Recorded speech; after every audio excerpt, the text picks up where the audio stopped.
Voilà, donc je vous propose ici une petite démonstration du site Wolfram Alpha. Donc c'est un site assez bien fait qui permet de faire beaucoup de choses en maths et notamment de calculer des primitives. Donc c'est-à-dire que dans les séries d'exercices que je vous ai données, vous allez voir que ça vous permet de voir la bonne réponse, donc de vous autocorriger, et ça va même un peu plus loin puisque ça donne quelques pistes de solutions.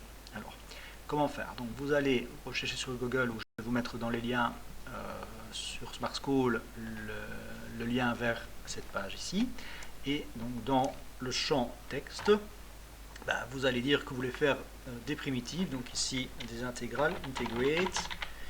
Voilà. Et puis vous mettez, de préférence, mettez-le entre parenthèses, la fonction que vous voulez intégrer.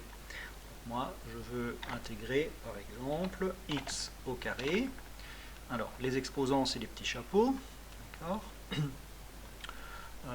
Plus 1 sur x, plus...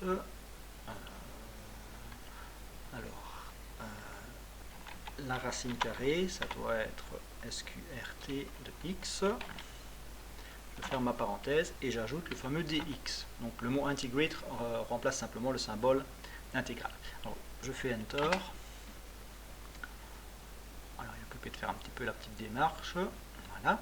Alors gros avantage de ce site, en tout cas il y a des avantages, des inconvénients, on va le voir, c'est qu'il recopie votre énoncé sous forme mathématique. Donc si vous êtes trompé avec les petits chapeaux, avec votre syntaxe, vous pouvez le voir, donc, parce que si vous avez l'énoncé tel que je vous le donne.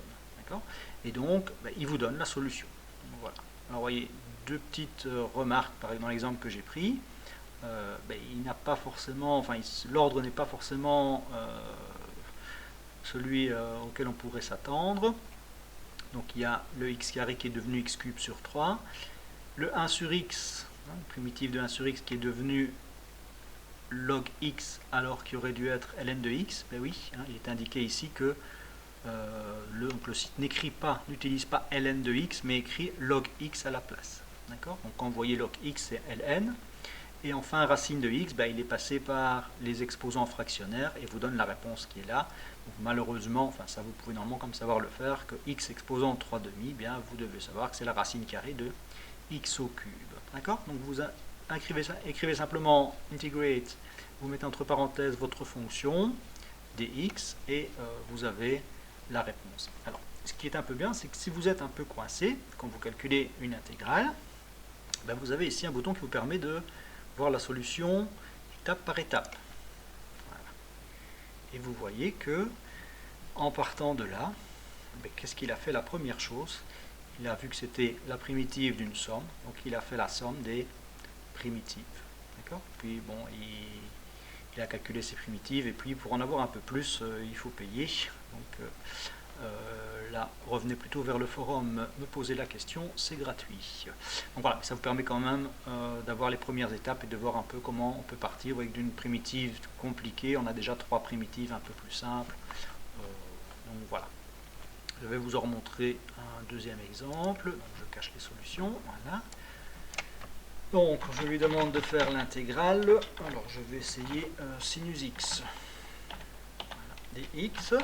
Alors c'est dans votre formulaire, donc vous devriez connaître ça par cœur. Moi je pense que c'est moins cosinus x la réponse. Voyons. Voilà, primitive de sinus x dx, c'est bien moins cosinus x plus notre constante.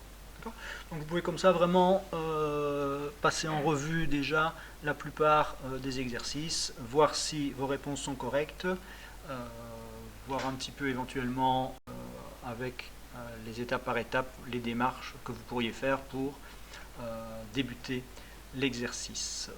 Voilà, j'espère que cela vous sera utile.